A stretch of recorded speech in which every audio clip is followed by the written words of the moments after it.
Kako ti gledaš na te meme kovance? Ti novi vlagatelji se v bistvu opečejo in potem precej časa nočejo slišati več za kripto. Ja, oni so pa lansirali, oziroma on je samo promoviral kovanec Libra. Pri meme kovancih, ko pridejo na trg, smo mi že pozni.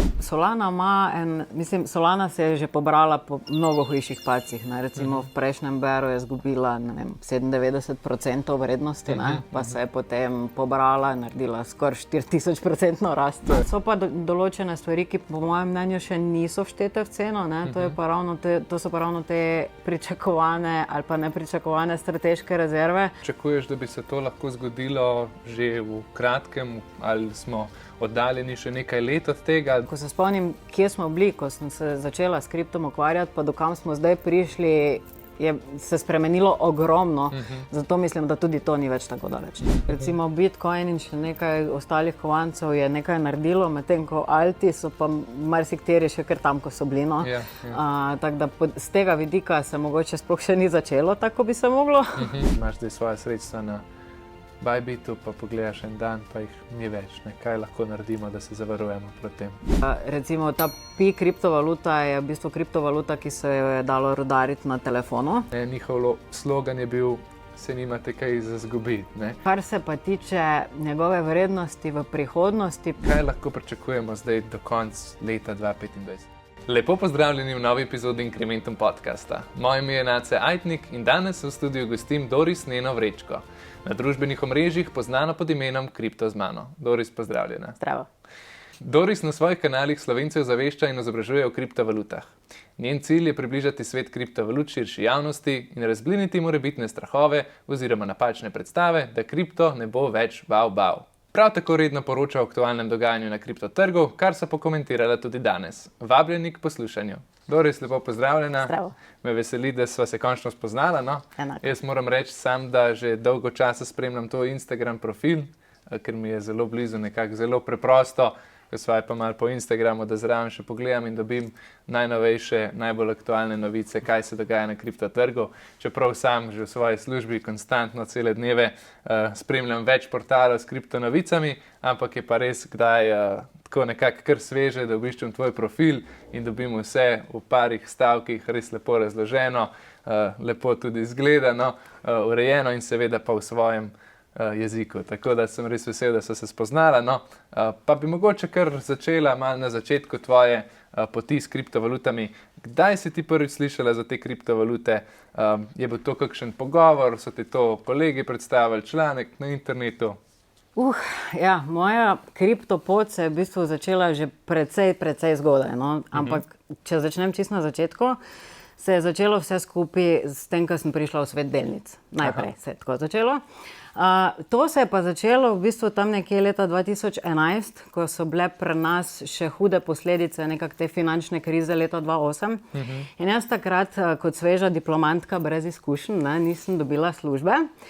In mene je začelo strašansko zanimati, ker sem pač zelo radovedna, kaj ta finančna kriza je in od kje pride. In tako sem začela potem sama raziskovati. Najela sem si enega mentorja 1-na-1, da sem se naučila delati neke finančne analize, kje te podatke pridobim in tako dalje.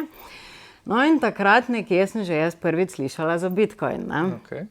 Ampak takrat še nisem bila, rečemo, orange pilled, ker ga nisem razumela. Ker meni pač recimo tako mogoče še večini ljudi danes ni bilo razlike med temi številkami, ki jih imam na TRR-ju, pa med temi številkami, ki so zdaj recimo Bitcoin. Potem sem dala jaz to, ko sem dobila prvo službo, vse skupaj za nekaj časa na stran, ampak potem čez par let, me je še pa vedno nekaj vleklo nazaj k temu Bitcoinu.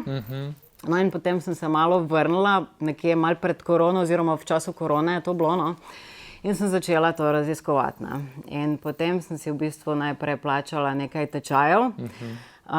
Tu imamo mogoče malo bolj kvalitetne, pa malo manj kvalitetne in sem nekako uspela si izbrati ta kvalitetne, rečemo, glede na to, da sem že imela precej podlage iz delnic. In potem sem pa začela brati še knjige, poslušati podcaste, konference o Bitcoinu, tako da potem sem pa začela tudi to pot naprej, zaradi katere smo danes tukaj. Super. Kaj pa je bil ta glaven trenutek, recimo, malo izkušenj prej iz delnic, praviš, ampak tisto kripto je pa zdaj res nekaj, kar me zanima. Kaj je bilo ta ključna stvar, ki te je res pritegnila prav v svet kriptovalut? V bistvu začela sem verjetno tako marsikdo, v kripto se pa da zaslužiti, ne. No, potem pa z znanjem, ki sem ga pridobila in potem, jaz sem pač začela z majhnimi zneski, z vlaganjem, in potem, ko sem videla to volatilnost, mi je bil pa en ta moment, da si moram začeti izobraževati tudi na tem področju, ker kakorkoli sem imela podlage od prej, je kripto en res čist svoj svet, no. Katera je bila pa prva kriptovaluta, ki si jo kupila? Bitcoin. Bitcoin, seveda. In to je bilo potem kdaj že pred korono, že v tistem času ali potem? Tam nekje, mislim, da je zdaj okrog mimo enih 6 let, tako da nekje 2019 je moglo to biti. Se spomniš mogoče, koliko je bila cena Bitcoina takrat? Mislim, da nekje okrog 20.000, kjer sem ga začela kupovati, tako da moja povprečna cena je nekje med 18 pa potem do 30, recimo. Torej zdaj od takrat pa nisi več dokupovala? Na vsakem pullbacku še mogoče malo doložim, še malo doložiš, ampak si zadovoljena s svojim gubčkom in holdaš, ne? Recimo. Na dolgi rok. Super, me veseli, da si tako kmalu v bistvu začela že s tem, relativno, lahko bi sicer smo imeli že tudi goste, ki so že dlje časa prisotni. Hotel sem te pa še vprašati, kako je pa ta potem profil pol nastal, kripto z mano? Je bila to spontana ideja, si že dlje časa razmišljala, da bi se to podala?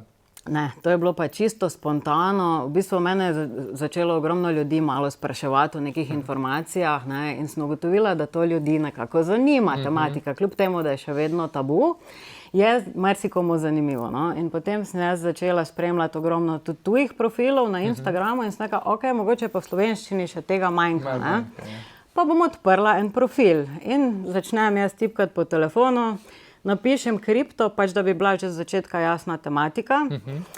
In potem nisem vedela, kaj naj napišem naprej. In ker se nisem še hotela takrat izpostavljati z imenom, sem pač napisala z mano. In tako je v bistvu nastal ta kripto z mano, kar ima pa tudi v bistvu nek poseben pomen, ker tudi moj vstop v kripto bi si takrat želela, da je nekdo z mano, kot nek support, tako da sem potem, po poti tudi pustila ta naslov. Lepo, zelo lep pomen v zadnji. In zdaj preko tega profila nekako zaveščaš Slovence, izobražuješ glede kriptovalut, kako in kaj.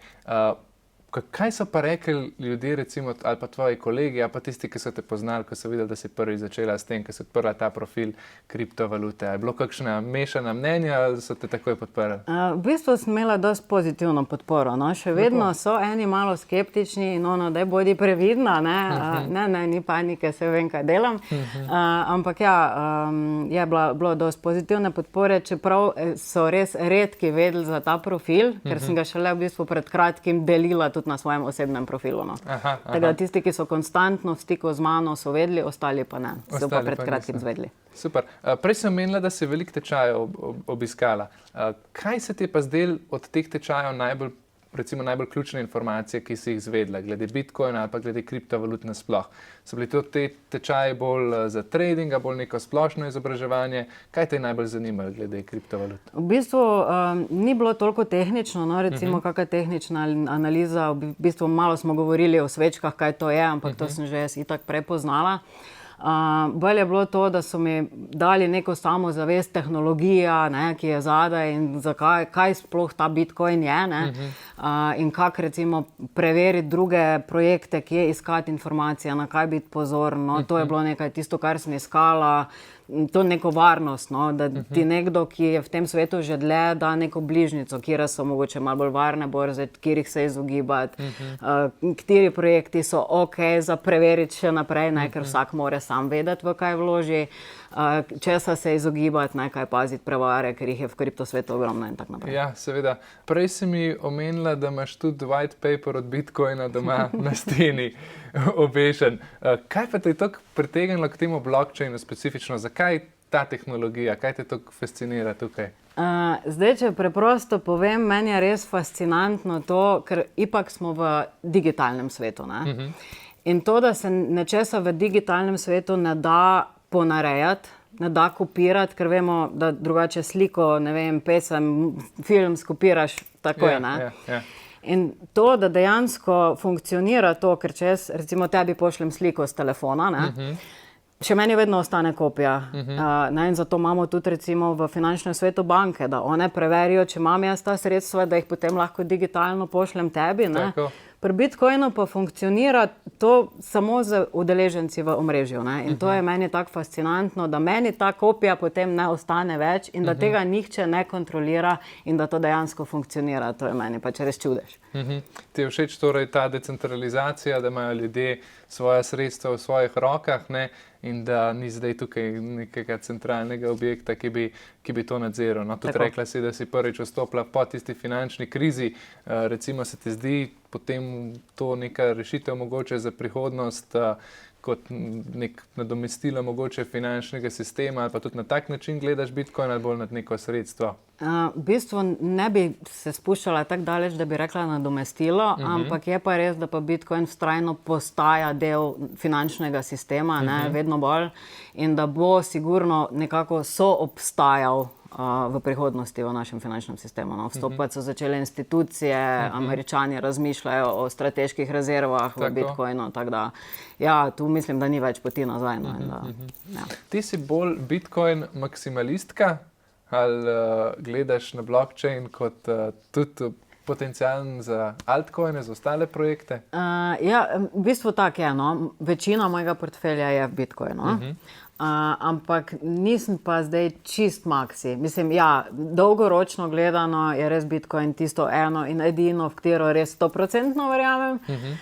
Medtem ko pri altih je pač treba biti malo bolj previden, pa mogoče malo hitreje porezati kakšne dobičke, medtem ko verjamem pa, da tehnologija kot taka bo v bistvu dobro vplivala na marsikatero panogo, ne, se pravi, od zdravstva do nepremičninskega trga, do, ne vem, dobavnih verig in vse s tem povezano, no, ker dejansko je tehnologija, ki je, mislim, res nekaj novega. No. Recimo, če narediva primerjavo zdaj z zlatom, ne, radi rečemo, da je Bitcoin nekako zlato, ne, digitalno zlato. Tudi samo zlato, ne, recimo, je nekaj vredno okoli 18 tam do 20 triljonov, oziroma po slovensko bi bilo to biljonov, ne, dolarjev, torej 20 tisoč milijard.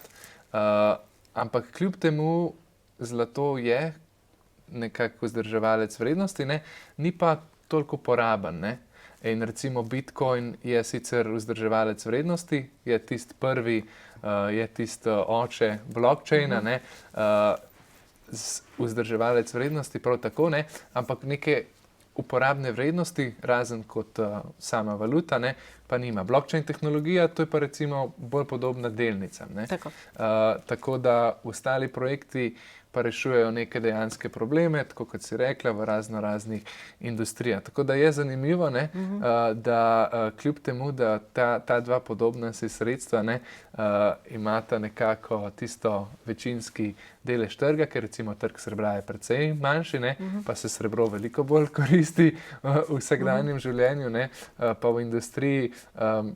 Kljub temu pa tisto ime in nekako začetni, mogoče pompi vzdržuje nekako na vrhu trga. Se ti zdi, da je to bolj pomembno kot neka tehnološka uporabnost? Ali zakaj je Bitcoin toliko bolj popularen kot ostale kriptovalute? Zato, ker Bitcoin recimo v prvi vrsti nima, mislim, ima ustanovitelja, nima pa direktorja. Ne? Vsi ostali so, tako si rekel, so nekaj podobnega kot delnice, ampak Bitcoin je pa nekaj, kar je nastalo organsko. Tu nekje mogoče kot zlato. Ne? Zlato pač je najredkejša kovina v zemeljski skorji in se počasi rudari. Ne? In to je ta point tega hranilca vrednosti, ker ne more kar nastajati. Ne? Pač rudariti ga moramo, ko ga, ne vem, narudarimo preveč, lahko cena pade, ker pride prehitro na trg preveč, ne? In potem v bistvu razvrednotimo to, kar imamo na trgu. To, kar se nam zdaj v bistvu dogaja z denarjem, ne, z pač tem finančnim sistemom, ki ga imamo, ga lahko oblasti printajo, rečemo, prosto po Prešernu in s tem razvrednotijo ta denar, za katerega mi pač moramo vedno več delati. Ne. Zdaj mi to nekako razumemo kot rast cen v trgovinah in storitvah in tako, ne. Medtem ko v bistvu je pa obratno, da v bistvu denar vreden pač vedno manj, ker ga je na trgu vedno več, ne. In v bistvu zato, ker ga lahko eni printajo in jih to nič ne stane, ne, se je temu zelo težko opreti in temu se ni mogla opreti še v bistvu nobena vlada v zgodovini. Ne. In tu je pa Bitcoin zopet neka protiutež temu, no, ker je pa nastal organsko. In v bistvu nima tega direktorja, nima centralne oblasti, nihče ga ne kontrolira, ideja je že toliko močna, da je praktično ni možno več ustaviti. Ne more, se pravi, on je omejen, ne, se pravi, vedno, mislim, nikoli jih ne bo več kot 21 milijonov in to je to, no, in to mu daje tisto neko vrednost. Zdaj pa, če pa primerjamo recimo Bitcoin in pa zlato, ne, kot ta neka ultimativna hranilca vrednosti, ne, ker ga ne more nihče proizvajati, ne, ker tudi zlata ne moreš proizvajati v laboratoriju ali pa kakorkoli. No. Je pa recimo finta v tem, da z Bitcoinom kot takim lahko greš na kavo, oziroma bomo lahko šli enkrat na kavo, z zlatom pa ne moreš iti na kavo. Ne. Bojo kar veseli, če prideš zlatom na kavo. Ja. Ampak je pa tudi tu, recimo, pri Bitcoinu nimaš nekih dodatnih stroškov. Ko ga imaš, ne. Tudi pri nepremičninah imaš ti vedno nekaj dodatne stroške z obnovo, ne, in tako naprej, z zavarovanjem.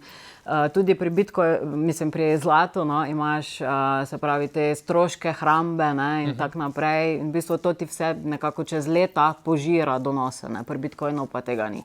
Tako da že z tega vidika mi je pač tak res najbolj zanimiv. Kaj pa Bitcoin v primerjavi z Ethereumom? Ethereum ti je kaj blizu, si ga raziskovala? Ja, Ethereum tudi nekega držim. V bistvu edino, kar je, da me malo moti, no, da so že tolikokrat spremenili neka svoja pravila. Ne. Oni so bili najprej na proof of work, ne, se pravi dokaz o delu, potem so prešli na proof of stake.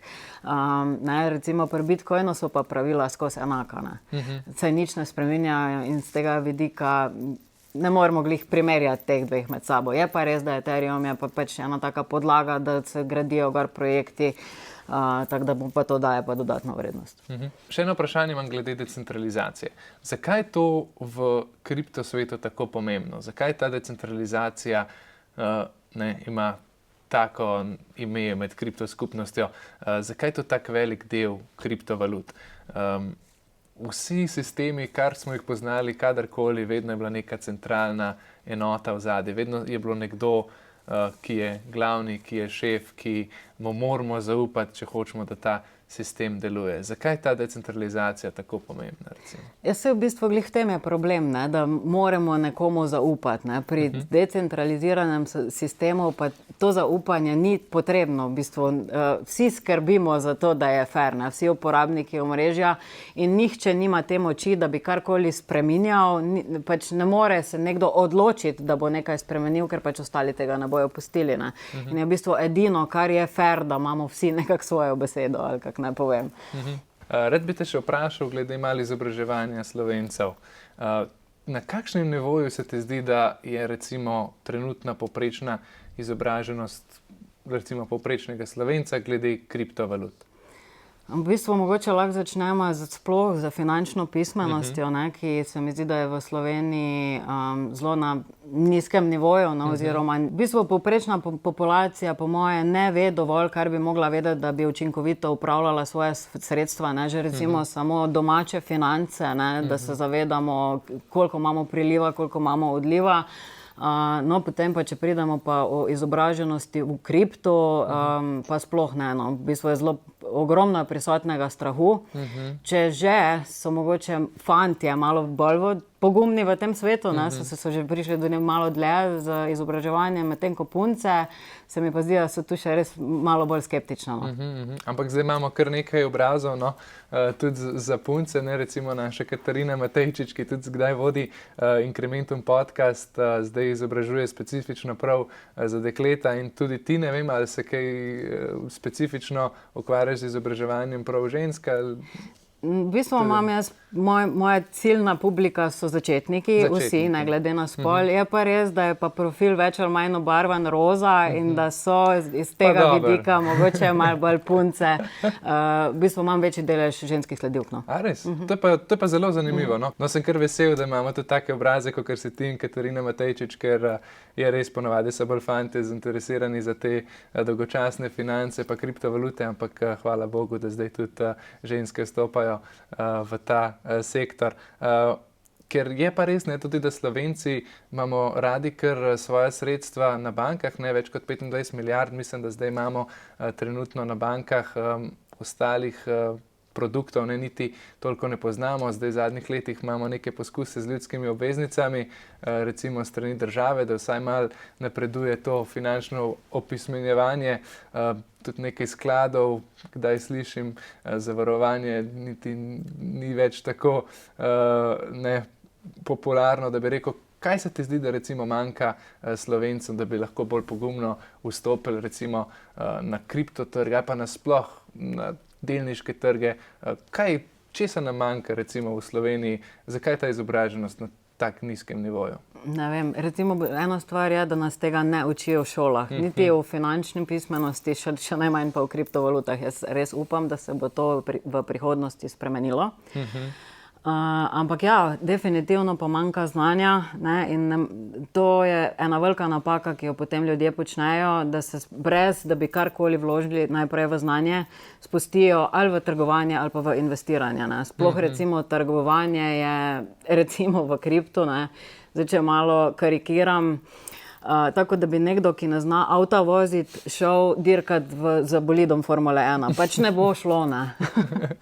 Ja, res je kar kompleksna stvar in ker zelo, zelo nizek procent ljudi oziroma katerihkoli traderjev je uspešnih, še manj pa recimo na kriptotrgu, ker je praktično nemogoče skoraj da predvideti s klasičnimi tehničnimi analizami pa fundamentalnimi, kam se bodo te sploh kakšne manjše kriptovalute, kakšni meme kovanci, kakšni manjši altcoini, kam se bojo premikali, tako da definitivno je to kar zakomplicirana stvar, no, in ja, prej bi bilo treba delati na izobraževanju in potem šele počasi v investicijo, potem mogoče, če je res taka želja, interes, da prije do kakšnega trgovanja. No. Prej si pa tudi omenila prevare. Ne? Se velikokrat srečaš s kom, ki je bil žrtva prevare, recimo sploh v kriptosvetu? Ogromno, ja. V bistvu več tega je že prišlo v moj inbox, no? Ampak žal potem, ko je že bilo prepozno. Ne? Ja. Zdaj recimo zelo pogoste so te, da ljudje odpirajo denarnice preko nekih čeških, poljskih, ne vem kakih podjetij. Ti jim sicer nakažejo kovančke, ki pač niso pravi, ne, in potem zahtevajo še dodatna sredstva, da se ti kovančki potem izplačajo, kar se potem tudi ne zgodi, ampak dobijo še dodatna sredstva za to. No. In kaj se ti zdi, da je krivo za to? A je to tukaj vzadej zdaj pohlep, nerazumevanje, kaj drugega? V bistvu malo oboje, no, po mojem mnenju, ne? Ampak mislim, da to odpiranje denarnic ni več tako težko, kot je bilo recimo leta 2010, ne? Ko je bilo to še kar komplicirano, zdaj je to že toliko enostavno, da bi to mogel se vsak znati naučiti, no? Oziroma bi se vsak lahko naučil in to naredil sam. No? Kakšne so te pa zdi, da so kakšne napačne predstave o kriptovalutah? Recimo, kaj si ljudje še zdaj mislijo, tisti, ki recimo še nimajo toliko izkušenj s kriptotrgom, se ti zdi, da obstajajo še kakšni miti, sploh v Sloveniji, glede kriptovalut? Kaj sploh to je? Ja, meni se zdi, da sta se oblikovala tako nekako dva pola ljudi. Ne? Zdaj en pol ne verjame v nič in misli, da je vse skupaj prevara, kar v bistvu ni ok, ker bojo nekako ostali zadaj ali pa jim bo potem te prihranke, ki so si jih mogoče ustvarili, požirala inflacija lepo počasi. Po drugi strani imamo pa ljudi, ki mislijo, da bojo brez znanja in ne vem, za par 100 evri recimo čez 14 dni vozili Lamborghinija, ne? Kar pa spet ni ok, ker moraš imeti nekako realna pričakovanja, po drugi strani pa moraš vedeti, v kaj se spuščaš. Ja.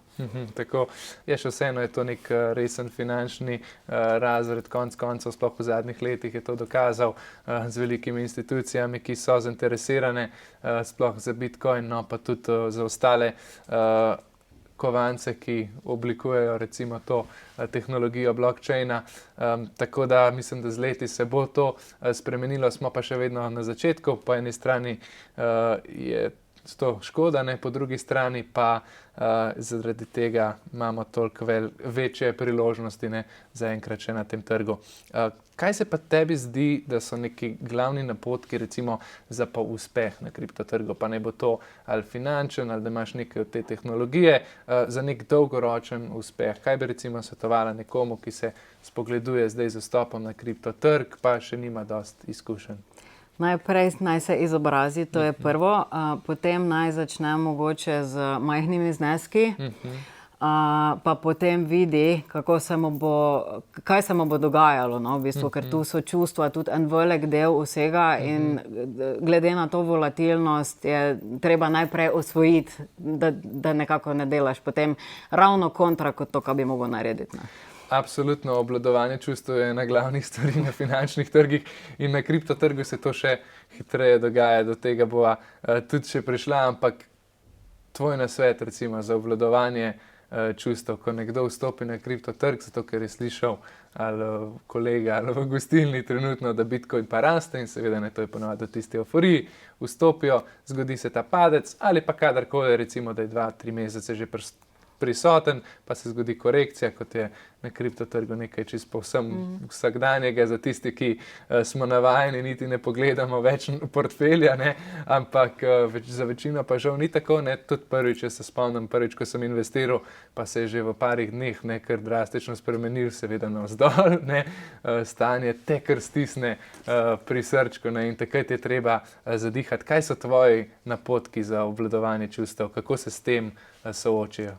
V bistvu jaz sem na vse skupaj že skoraj imuna, no, rečemo po vseh teh letih, me nič ne gane več, ampak ja, mogoče bi tako rekla, no, ko odpreš in ko te stisne v želodcu, ne, takrat je treba narediti ravno to, kar ti telo govori, da naredi.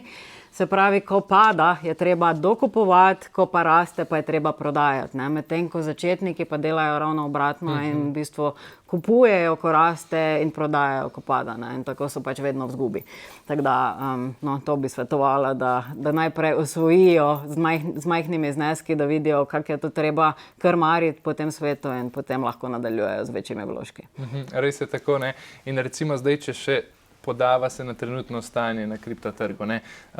Ravno kar govorijo o tem opacu, ne? Zdaj v času, ko se ta podcast snema, smo doživeli eno malo večjo korekcijo v zadnjem času po tem, ko smo v prejšnje leto beležili kar lepo rast, ne? Tudi leto se je začelo kar optimistično, potem pa kar naenkrat neka stagnacija, odprodaja, počasi padanje in zdaj še ta malo večji sunkoviti padec, ne, sploh na altcoinih, na Bitcoinu manjša korekcija, nič posebnega, še vedno krepko nad $80,000, okolo 88,000 je ta trenutek, altcoini malce večja korekcija, tudi od 30, pa tam do 50%, vse skupaj se pa to seveda začelo z nastopom Donalda Trumpa, ne, ki je najprej na inauguraciji niti omenil ni kriptovalut, ne, čeprav je bila njegova kampanja kar močno naslonjena na bitcoinerje in tudi na kripto oboževalce, ne. Potem pa je nekako na inauguraciji razočaral, potem pa seveda skoraj da začel trgovinsko vojno s pol sveta, ne. Tako da, kako bi ti komentirala to početje predsednika Amerike? Se ti zdi tudi, da te geopolitični dogodki imajo še vedno močen vpliv na kriptotrg? Ja, zdaj, če začnemo z Donaldom Trumpom, že njegova kampanja je, tako kot si rekel, vsebovala ogromno nekih bitcoin govorov, ampak ja, ne vem, meni je bilo cel čas jasno, da je to za njegove interese, ne, nekako. Zdaj je ta skupnost, bitcoin skupnost, kripto skupnost ni več majhna, ne, in zato je on tudi targetiral recimo te volivce, si zgradil tako rečeno bitcoin armijo. Potem pa, kar se tega tiče, da je potem ni omenjal tega, je tudi nekako mogoče pričakovano, nepričakovano, kakorkoli. Treba se zavedati, da vedno vsi ti dogodki vplivajo na kriptotrg. Recimo, mislim, ne moreš napovedati, kako bo nekaj vplivalo. No? Lahko vpliva, ampak nikoli pa ne moreš vedeti, kaj je že všteto v ceno. No? Se pravi, včasih lahko reagira vse skupaj glih obratno, čeprav je novica zelo pozitivna, ampak ker se je že to pričakovalo toliko časa prej, se ne bo zgodilo nič v pozitivno smer, ampak mogoče celo v negativno. Ne? Tako recimo to je bilo prejšnje leto na halvingu, ne? Vsi so pričakovali ta halving, kaj bo zdaj po halvingu, vsi bomo obogateli, ne? Ampak že v tem pričakovanju, ne, se je cena takrat nekako napihnila, celo prehitela trg oziroma vrednost trenutno realno, ne? In potem pač ni bilo te zadoščeno ljudi tega pričakovanja, ne? Potem pa malo razočaranje, ne? Tako da ja, definitivno se lahko te novice že nekako prej vštejejo v cene. Zdaj, recimo, če se vrnemo na Donalda Trumpa, ne? Kljub temu, da kripta pa ni omenil, je pa 3 dni prej nekako lansiral svoj meme coin, ne? To pa se mi zdi, da se je nemalo tudi Slovencev tam opeklo, in potem tudi Melania, ne? Trump meme coin, torej nekaj dni potem, ko ga je lansiral, dosegel nerealno tržno kapitalizacijo, ne, mislim, da je bil največ 16. največja kriptovaluta, ne, premagala kar veliko zelo, zelo resnih podjetij svetovnih, ne, potem pa seveda ostro strmoglavila, ne, in zdaj nekje mislim, da je tam okoli $15 stagnira, ne. Kaj se ti zdi, da je to pozitivno za kriptoskupnost, negativno? Kako ti gledaš na te meme kovance? Mislim, iskreno, jaz meme coinov res ne maram, no, ker jih dejansko ne razumem, ker ne vidim neke uporabne vrednosti. Je res, da se okrog njih ustvari včasih ogromen hype, ki požene ceno v nebo, ampak tako, ko je šla gor, bo šla tudi dol, najverjetneje. Sicer pritegne to veliko nekih novih vlagateljev tudi, ampak na dolgi rok je pa to negativno za sam kripto, po mojem mnenju, zaradi tega, ker ti novi vlagatelji se v bistvu opečejo in potem precej časa nočejo slišati več za kripto. Ja. Tako da ja, bi prej rekla negativno kot pozitivno. Ja, tako je po eni strani tista prva izkušnja, ne? Je pa žal potem načeloma kar negativna, ker res redki, no, na teh meme coinih, ki imajo tega veliko hypa v zadnji, ne, zaslužijo, žal velika večina se opeče, ne, ker vidijo tiste procente, ne vem, 50,000, 10,000, 100,000%, ne, tisto zeleno linijo paravolično navzgor, potem pa ne praktično nič in v parih urah cena strmoglavi. Tako da ja.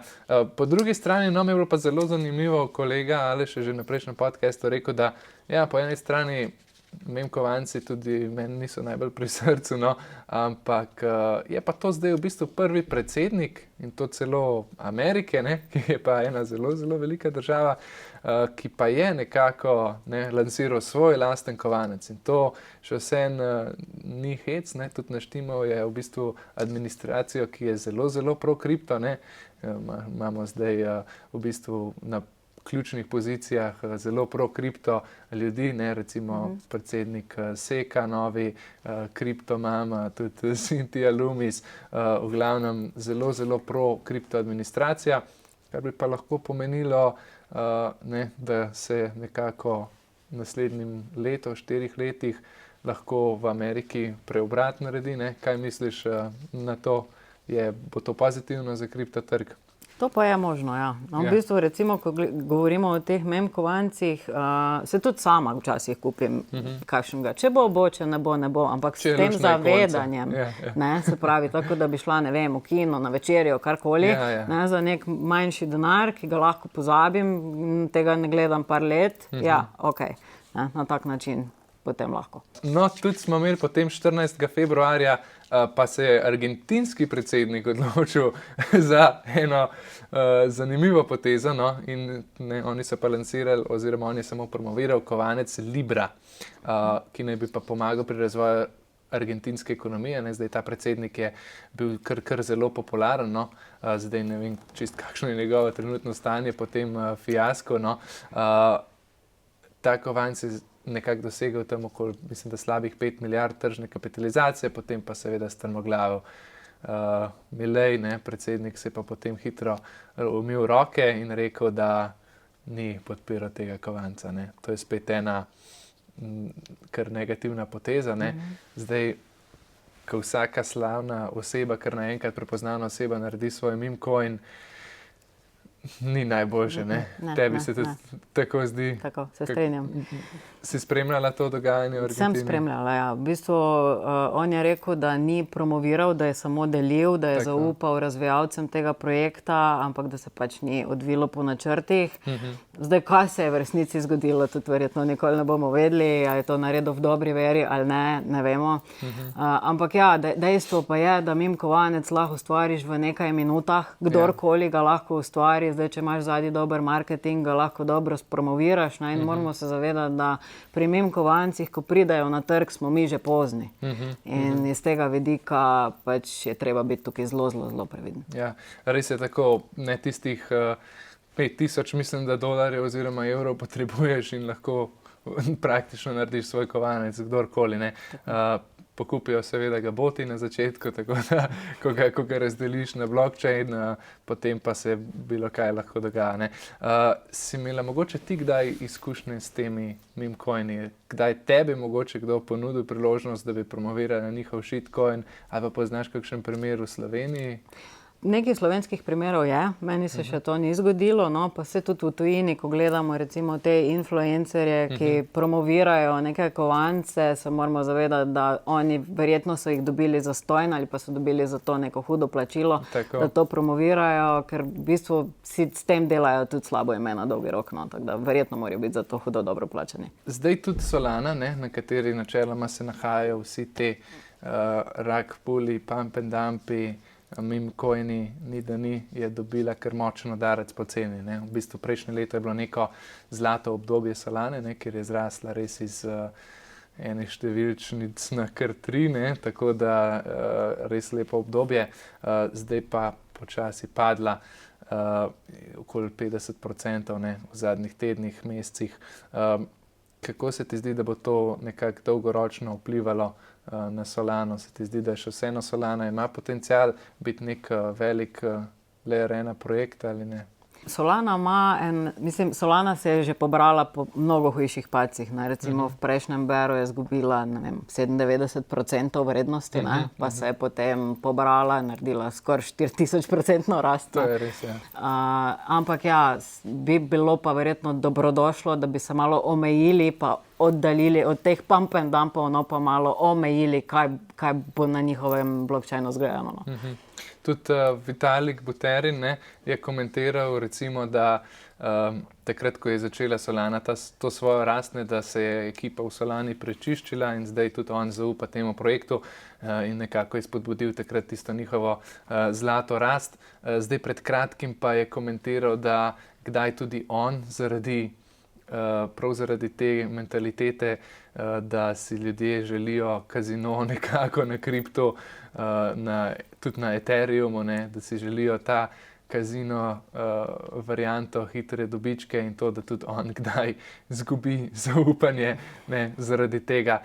Tako da definitivno bo treba počasi pozabiti na te meme kovance, na te hitre zaslužke, ker se tudi meni zdi, no, da je to kar detriment žal za kriptotrg. Zdaj pa, če komentirava še malo bolj makroekonomsko dogajanje, zdaj zaradi tega udarnega nastopa Trumpa, ne, se je tudi Fed malce ustrašil, lahko rečeva, malce previdne, ne, bolj postopajo in so se ustavili z rezanjem obrestnih mer. Čeprav Ameriko nekako zadela malce višja inflacija, kot so jo pričakovali, ne, okoli 3%, oni imajo radi tam okoli 2%, so se odločili, da bojo nehali rezati obrestne mere trenutno, ne, dobijo se tam marca, pa bomo videli, kako se bojo odločili, ampak vemo pa, da je Bitcoin vezan na globalno likvidnost, ne, kar pomeni, da ko raste globalna likvidnost, raste tudi Bitcoin načeloma. Se ti zdi, da je zaradi tega tudi zadnje čase v stagnaciji nekako rast Bitcoina, ker je upad tudi na globalni likvidnosti, bomo mogli biti malo potrpežljivi, malo počakati, lahko pričakujemo kaj drugega, kar lahko sproži nadaljnjo rast? Ja, v bistvu tudi možno. Zdaj, kar se tiče V bistvu, jaz mislim, da se v vsakem ciklu priključijo neki novi vlagatelji, ne, ki potem osvojijo to idejo o Bitcoinu in tu ostanejo na dolgi rok. Tako da tudi to vpliva. Je pa res, da zdaj se je malo zataknilo, no. Ampak ja, so pa določene stvari, ki po mojem mnenju še niso vštete v ceno. Ne. To so pa ravno te pričakovane ali pa nepričakovane strateške rezerve, ker ko bo ena država, če bo to Amerika prva naredila, bo verjetno sledil domino efekt in bojo to naredile še vse ostale oziroma veliko ostalih držav. Kar pa pomeni, da bojo mogle kupovati Bitcoin kot tak. In vemo, da je omejen, kar pa zna potencialno poslati spet navzgor. Torej, ti pričakuješ, da bi se to lahko zgodilo že v kratkem, ali smo oddaljeni še nekaj let od tega, ali bi se to lahko zgodilo, ne vem? Jaz mislim, da bo to v kratkem, no, moje mnenje. Zaradi tega, ker zdaj v teh letih, ko sem prisotna, se je vse odvijalo tako zelo, zelo hitro. Ko se spomnim, kje smo bili, ko sem se začela s kriptom ukvarjati, pa do kam smo zdaj prišli, je se spremenilo ogromno. Zato mislim, da tudi to ni več tako daleč. In kaj so te pokazatelji, mogoče institucije, ki vstopajo, administracija, ki se pripravlja? Kdo misliš tudi, da bo prvi, ki bodo državne rezerve v digitalna sredstva oziroma Bitcoin? Ja, zna biti, da bo celo Amerika prva, ne, glede na te Trumpove napovedi, da bo Amerika postala nek kripto prestolnica. Tako. Neka kripto prestolnica, ja. Tako. Torej misliš, da Amerika bi znala biti tista prva. Prej si pomenila cikle kriptovalut. Zdaj trenutno nekateri strokovnjaki pravijo sicer, da smo nekje v zadnji fazi tega novega cikla, ne? Nekateri pa tudi pravijo, da se počasi pripravlja ta super cikl. Ne? Institucije so zraven, veliki igralci so zraven, države se pripravljajo. Ti misliš, da smo še vedno v tem cikličnem obdobju? Misliš, da smo že v super ciklu? Vem, da smo tudi v prejšnjem ciklu so mislili, da so v super ciklu, pa še niso bili. Kakšno je tvoje mnenje? Kje se nahajamo? Ja, v bistvu je ta cikl je že tak ali tak malo drugačen mogoče, no? Ker recimo Bitcoin in še nekaj ostalih kovancev je nekaj naredilo, medtem ko alti so pa marsikateri še kar tam, ko so bili, no? Tako da z tega vidika se mogoče sploh še ni začelo, tako bi se moglo. Ampak ja, no, pač treba je pa, mislim, po mojem mnenju, kakorkoli bo prav, no. Se pravi, če bomo šli gor, bomo odprodajali, če bomo šli dol, bomo pa dokupovali. Potem pa bi te še vprašal mogoče malo napovedi iz tega vidika. Kako se ti zdi, če pogledava trenutno stanje Bitcoina, ki se drži tam med 90 in 100 tisoč dolarji, recimo zdaj je prvič malo poniknil, altcoini se zdi, kot si rekla, da še malo spijo v tem ciklu, nekako razen izjeme, recimo Ripple, pa tudi memecoini, slišal sem tudi, da so memecoini pojedli denar od altcoinov nekako, ne. Torej, kaj lahko pričakujemo zdaj do konca leta 2025, oziroma kaj ti misliš, brez da bi podala kakšne točne, kaj misliš, da lahko pričakujemo do konca tega leta, oziroma kaj ti pričakuješ, recimo? Ja, zdaj kristalne krogle nihče nima, ne? Tako da to je res težko napovedovati, ampak jaz mislim, da zadeva še ni končana, bo pa treba biti previden pa odreagirati na prav način. Koliko misliš potem, recimo Bitcoin, nekateri strokovnjaki pravijo od 100 do 200 tisoč v tem ciklu, recimo, če smo še v cikličnih obdobjih, kje ga ti vidiš, recimo, konc leta? Ja, mogoče je tudi nekje na 250 tisoč dolarjih, ne vem, ampak ja, je recimo možno za neka target za ta cilj. Torej tudi recimo, če se zgodi pa to, ne, da države sprejmejo Bitcoin, bi pa lahko povzročili kar še večjo rast, ne. Katere recimo altcoine oziroma projekte pa ti spremljaš še posebej v tem ciklu? Mogoče AI, ki bo zdaj zelo popularen, ne zadnja leta, real world assets, DeFi, kje vidiš potencial na blockchainu? Ja, recimo v mojem portfelju se najde nekaj od vsega tega, no? Ker pač jaz zagovarjam to, da moramo imeti razpršeno. Največji delež imam itak v Bitcoinu, potem ostalo imam pa razpršeno nekako po ostalih narativah. Je to čist poslovna skrivnost ali lahko deliš kakšen zanimiv projekt? V bistvu zelo nerada delim. svoj portfelj zaradi tega, ker jaz sem kupovala marsikjer projekt dosti nižje, kot kjer smo zdaj in to je treba upoštevati, ne, medtem ko recimo se z nas zgodi, da eni kar slepo sledijo temu, ko nekdo nekaj reče. Ne. To je res. Ampak tako, čisto iz vidika tehnologije, ne zdaj, kdaj si kupila, pri kateri ceni, pa koliko je zdaj, pa upam, da je bila čim nižja takrat, ko si. Iz vidika zanimivosti tehnologije, kaj spremljaš, mogoče kakšen chainlink, kakšen render so zdaj popularni? Link se recimo najde, no. Link se najde med tem skrivnim portfeljem. Te interesira Chainlink, se ti zdi, da ima veliko, da ima svetla prihodnost, recimo? Zdi se mi dosti zanimiv projekt. No. Sploh v bančništvu razvijajo kar nekaj projektov, ki bi lahko uporabljali za bančne sisteme, ne, recimo njihovi Oracle, CCIP je kar, tudi mi smo kar veliki zagovorniki, no, tehnološkega vidika tega projekta, tako da je kar zanimiv. Povej mi, kaj se ti zdi, da bo ključno za kripto v tem letu? Mogoče adopcija institucij, ki že poteka, mogoče bank, mogoče uvrstitev Bitcoina v državne rezerve, mogoče razvoj tehnologije, ki je bil zdaj kar eksponenten v zadnjih letih, kaj drugega? V bistvu ja, vse našteto bi rekla, no, plus tega, ta adopcija, no, da bo res čim več podjetij povzelo to, da se lahko uporablja Bitcoin kot plačila, ne, se pravi, da lahko greš na hamburger pa plačaš z Lightningom, ne, ali pa karkoli, ne, se že razvijajo rešitve, da imaš, ne vem, namesto post-terminala, da plačajo z Lightningom, potem pa v bistvu trgovec zbere, v kateri valuti hoče on to prejeti. Pa je lahko evro, lahko je dolar, lahko je kjera druga kriptovaluta namesto Bitcoina. Ne. To se mi zdi, da je ključno, da bi se čim več povzelo, no, da bi se dejansko lahko Bitcoin začel uporabljati kot plačilno sredstvo, ne samo kot hranilec vrednosti. Torej ti vidiš tudi Bitcoin kot plačilno sredstvo.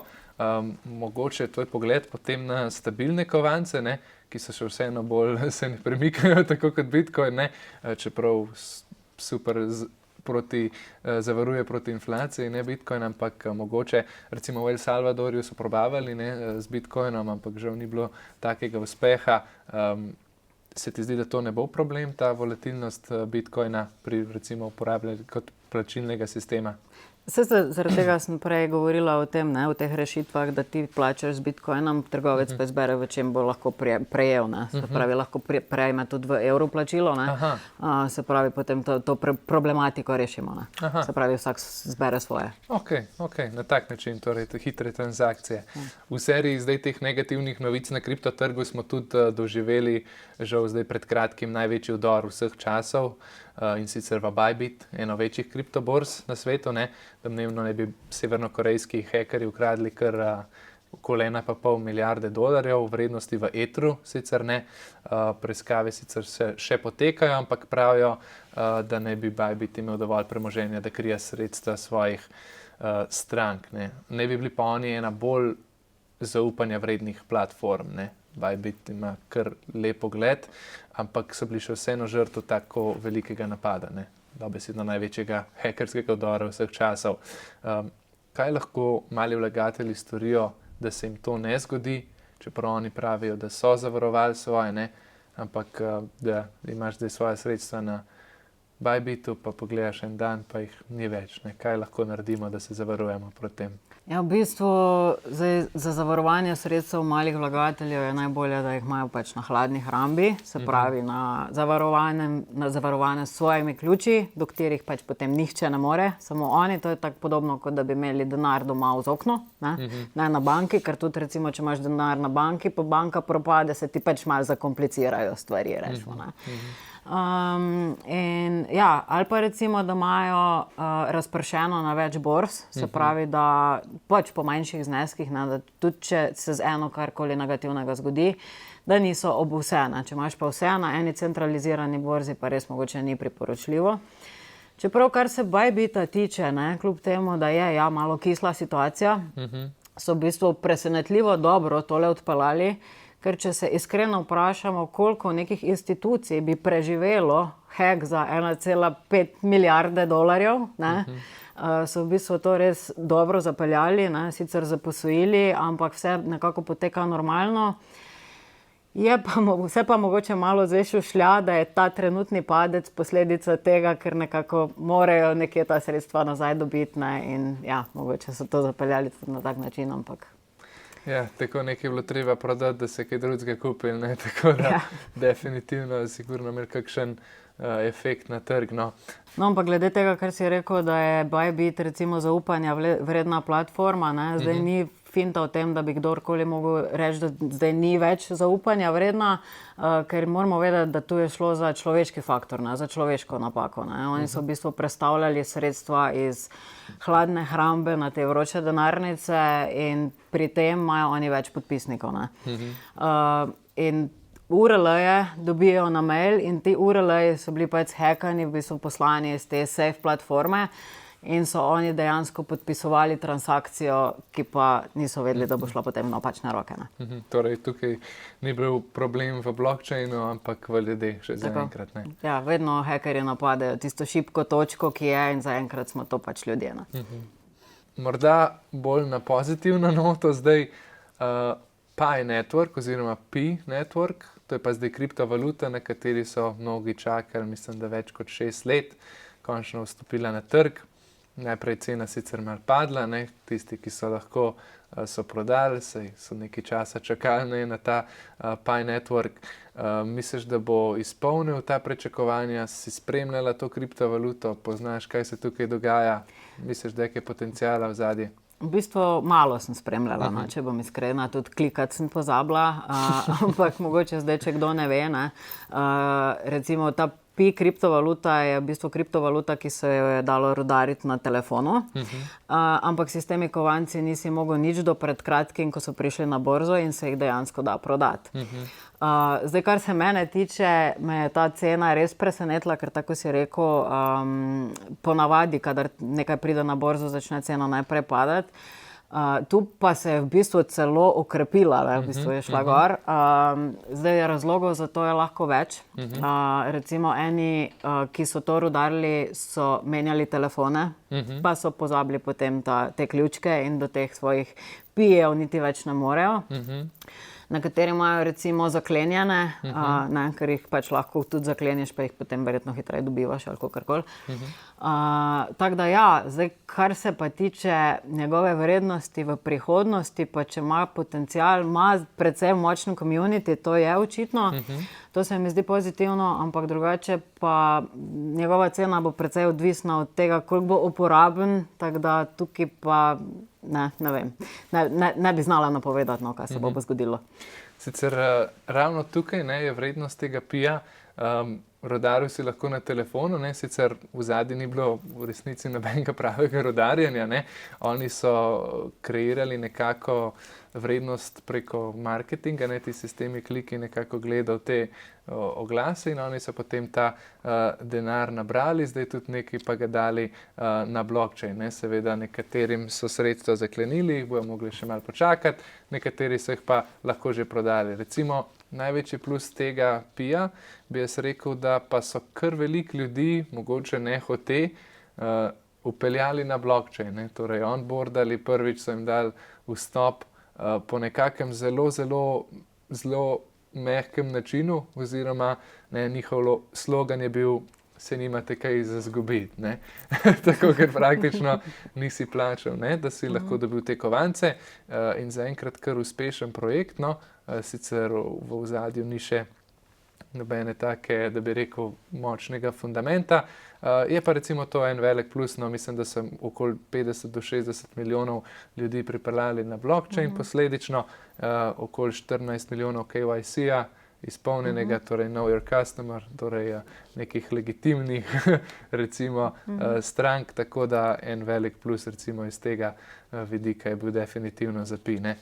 Zdaj pa bomo videli, ne, tudi jaz sem presenečen, da cena kar raste, ne, verjetno prav zaradi communityja tega in hypa, je pa tudi kar veliko sredstev še zaklenjeno, tako da definitivno se splača spremljati, no. Za konec mogoče, če bi delila z mano, z nami, kakšno presenetljivo izkušnjo, kakšno zgodbo glede kriptotrga, pa s kakšno stranko, ki si jo imela, ki ti še posebej ostala v glavi skozi ta leta kriptotrga. Ja, mogoče bi podelila to svojo zgodbo, no, okrog česa na isto tematiko me tudi sprašujejo marsikateri sledilci, kako za vraga spraviti kovance na hladno hrambo. Ne? In jaz se ful spomnim, kako sem švicala zraven, ko sem to prvič počela. Zaradi tega, ker mislim, zelo težko je najti konkretno step by step, da bi ti nekdo to pokazal, kako to narediti. Ja, ok, razumeš, da moraš prenašati, pa da moraš biti pazljiv pri omrežjih, ampak ko greš pa to dejansko delati, pa tako potem čakaš ta sredstva, da pridejo na pravi naslov, ne, in da se potem tam pokaže to, tako da ja, mogoče bi tu svetovala tudi vsem, ki to gledajo, ko bojo to počeli, da najprej testirajo z manjšim zneskom in testno transakcijo in potem šele prenašajo večje količine, no, da ne bo šlo potem slučajno, kakšna sredstva ne poznamo. Ja, ni najlažja stvar za narediti, je pa definitivno najpametnejša za varovanje svojih sredstev, tako da se je treba s tem soočiti, če želimo na tak način hraniti, ampak na koncu se splača. No. Je pa treba res biti previden, izbrati tudi pravo hladno denarnico, je tudi že kar nekaj vdorov, žal, ker koncev moraš priključiti večino še kar v kakšen računalnik, in tle se pa zna zgoditi potem tista neprijeten trenutek. Tako, pa tudi tu je treba biti zelo previden, se pravi, da pogledaš dejansko naslov, ki ga pošiljaš, vedno, ne samo mogoče prve 3 pa zadnje 3 številke, ampak najboljše kar celo, pa ne enkrat, dvakrat, ampak celo 3-krat, ker tukaj res ne moreš biti preveč previden. Ja, super, Doris, najlepša hvala za tvoj obisk. Prepričan sem, da se bomo v prihodnosti še kdaj srečali. Povej mi, kje te lahko najdejo gledalci na spletu, kje te lahko zafollowajo. Imam svojo spletno stran kriptozmano.eu, sicer sem prisotna tudi na Instagramu kot kriptozmano spodnja-črta in pa na Facebooku kriptozmano. No. Ok, super. Sem prepričan, da se bojo ostale na tvoji spletni strani. Še enkrat, hvala lepa. Hvala.